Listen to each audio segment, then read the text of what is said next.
আসসালামু আলাইকুম দর্শক, আমরা যেখানে দাঁড়ানো আছি এটা হলো বাংলাদেশি কিছু প্রবাসীর একটা ঘর। তারা কাতারে তারা কাজ করেন। এখন আমরা একটা বিষয় আপনাদেরকে দেখাতে চাই, সেটা হচ্ছে আমরা যারা বাংলাদেশি আছি তারা মনে করি যারা প্রবাসে থাকেন তারা অনেক টাকা পয়সা ইনকাম করেন, তারা খুব লাক্সারিয়াস একটা লাইফ লিড করেন। কারণ আমরা তো ঘোরার যে ভ্লগ ভিডিও আছে এগুলোতে তাই দেখি যে মানুষ বিদেশে গেলে কত আনন্দ করে, কত কিছু করে। কিন্তু আসলে কি সবার জন্য জীবন এক?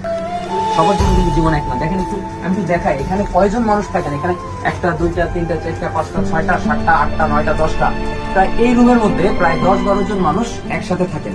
এবার আমার প্রশ্ন হচ্ছে তাদের জন্য যারা মনে করেন যে যারা প্রবাসী ভাইরা আছেন তারা বিদেশে গিয়ে কষ্ট করে, তার বদলে তো অনেক টাকা পয়সা ইনকাম করে। তো তাতে কি হয়েছে?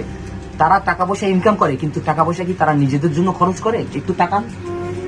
এটা কি মনে হয় যে তারা খুব লাক্সারিয়াস লাইফ লিড করছে, তারা টাকা পয়সা ইনকাম করে? তারা এই টাকা পয়সা দিয়ে কি করে? তারা তো বাংলাদেশে তাদের ফ্যামিলির জন্যই টাকা পয়সাটা পাঠায়। তারা মূলত কি বাংলাদেশেই টাকাটা পাঠায়, তাদের ফ্যামিলির হাতে পাওয়া মানে এটা কিন্তু বাংলাদেশের হাতে পাওয়া। তার মানে তারা বাংলাদেশের জন্যই কিন্তু টাকাটা পাঠাচ্ছে আলটিমেটলি। আমার এই রুমে এসে একটা অভিজ্ঞতা হয়েছে, একটা জিনিস আমার খুব খারাপ লাগছে। প্রবাসীরা এইভাবে অগোছালো ভাবে জীবনযাপন করতেছে, গোছানোর সময় তো নাই। তারা বাংলাদেশে কাউকে বুঝতে দেয় না যে তারা এই হালে আছে। তার সন্তান জানে না, তার বাবা জানে না, তার মা জানে না সন্তান কি অবস্থায় আছে।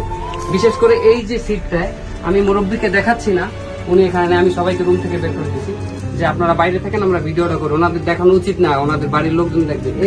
এই সিটে একজন মুরব্বী থাকে, উনি 8 বছর ধরে বাড়িতে যায় না। কেন যায় না? ওনার সন্তান পড়াশোনা করে, তাদের জন্য টাকার যোগান দিতে হয়। উনি এই টাকার যোগান দিতে গিয়ে উনি প্রত্যেক বছর যে বাড়িতে যাবে, যে খরচাটা আছে, যে ছুটিটা নেবে, ওই সময় তো তার দেখানো ওই খরচাটা তার এক্সট্রা চলে যাবে। এই জন্য উনি যায় না, ওই খরচাটার জন্য শুধু 8 বছর ধরে সে বাড়ি যায় না। বাংলাদেশের ইতিহাসে পূর্বে যারা বাংলাদেশের জন্য ত্যাগ করেছে তাদেরকে কিন্তু আমরা অফিসিয়ালি তাদেরকে সম্মান দিই, কিন্তু এনারা যে ত্যাগটা করছেন এটা কিন্তু আমাদের সামনে আসে না বলে আমরা সেই ত্যাগের সম্মানটা আমরা দিতে পারি। আমি আজকে দেখছি মসজিদের ওয়াশরুমে কাজ করতেছে বাংলাদেশি, মুছতেছে। আমি আজকে দেখছি মরুভূমিতে বাংলাদেশিরা কাজ করতেছে। এত কষ্ট করার পরে তারা বাংলাদেশে যায় কতটুকু সম্মান পায়, এটা প্রশ্ন। আমি আশা করব আমরা বাংলাদেশিরা সবাই তাদের জন্য দোয়া করব, তাদেরকে যথাযথ সম্মানটুকু আমরা দেওয়ার চেষ্টা করবো।